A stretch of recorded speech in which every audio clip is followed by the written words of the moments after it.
Bayangkan, seorang filsuf yang dianggap lebih berbahaya daripada seorang ateis, seorang pemikir yang dicap sesat, dikutuk oleh komunitasnya sendiri, dan bahkan dilarang oleh gereja serta negara. Seorang pria yang mengubah cara kita melihat Tuhan, alam semesta, dan bahkan kebebasan berpikir. Nama filsuf itu adalah Baruch Spinoza.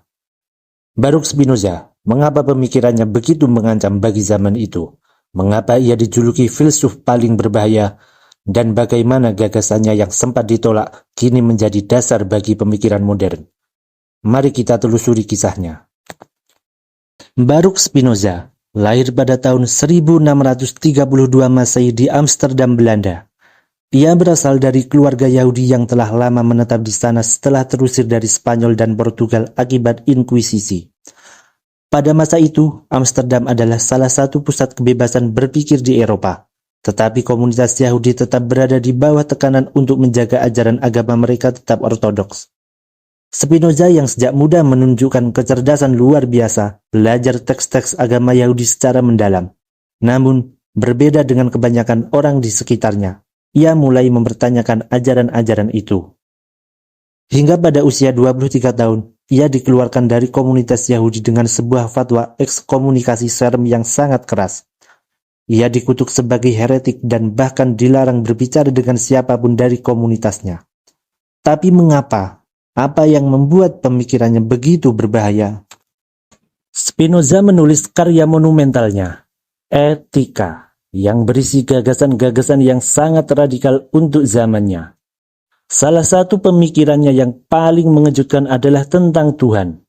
Bagi Spinoza, Tuhan bukanlah sosok pribadi seperti dalam ajaran agama-agama besar. Tuhan bukanlah sosok yang mengatur manusia dari surga atau mendengarkan doa-doa kita. Sebaliknya, Spinoza mengatakan bahwa Tuhan adalah alam itu sendiri. Artinya, Tuhan bukanlah pencipta yang terpisah dari ciptaannya.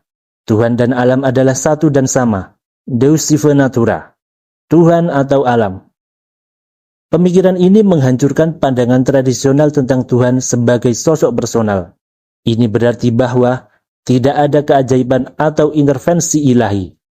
Segala sesuatu yang terjadi di alam semesta adalah hasil dari hukum alam, bukan kehendak Tuhan.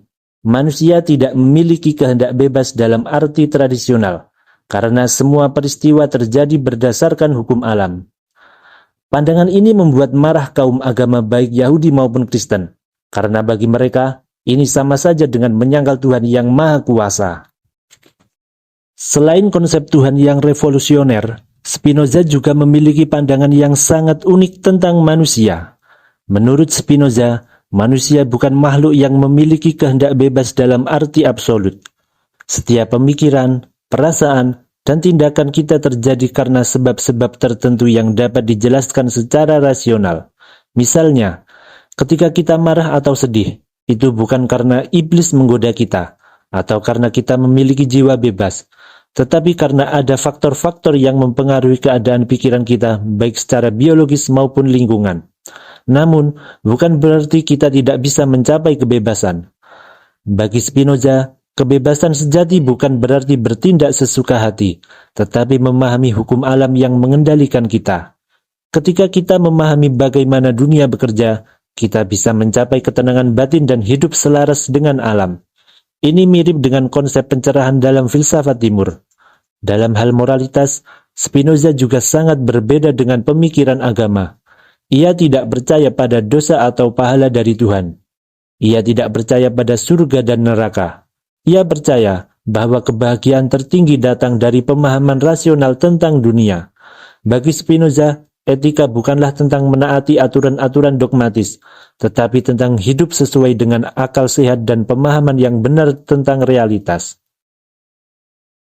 Ide-ide Spinoza dianggap sangat berbahaya bagi otoritas agama dan politik pada zamannya. Kaum agama marah karena ia merombak konsep Tuhan. Otoritas politik khawatir karena ia menolak gagasan bahwa negara harus berdasarkan agama. Filsuf lain menganggapnya terlalu ekstrim karena menolak kehendak bebas dan menekankan determinisme alamiah. Bahkan setelah kematiannya pada tahun 1677 Masehi, bukunya Etika dilarang di banyak negara Eropa. Ia dianggap sesat, ateis, dan anti-agama, meskipun sebenarnya ia justru memiliki pandangan yang sangat mendalam tentang Tuhan. Hanya saja berbeda dengan tradisi agama pada umumnya. Tapi menariknya, meskipun dikecam pada zamannya, gagasan-gagasannya menjadi sangat berpengaruh pada filsafat modern. Hari ini, banyak pemikiran Spinoza dianggap sebagai dasar dari filsafat modern. Ia mempengaruhi pencerahan Eropa dan pemisahan agama dari politik. Ia bukan hanya menjadi inspirasi bagi ateisme modern, tapi juga bagi spiritualitas tanpa dogma. Konsepnya tentang alam dan Tuhan mirip dengan pandangan sains tentang hukum alam. Filsuf seperti Nietzsche, Einstein, dan bahkan pemikir kontemporer sering mengutip Spinoza sebagai inspirasi mereka.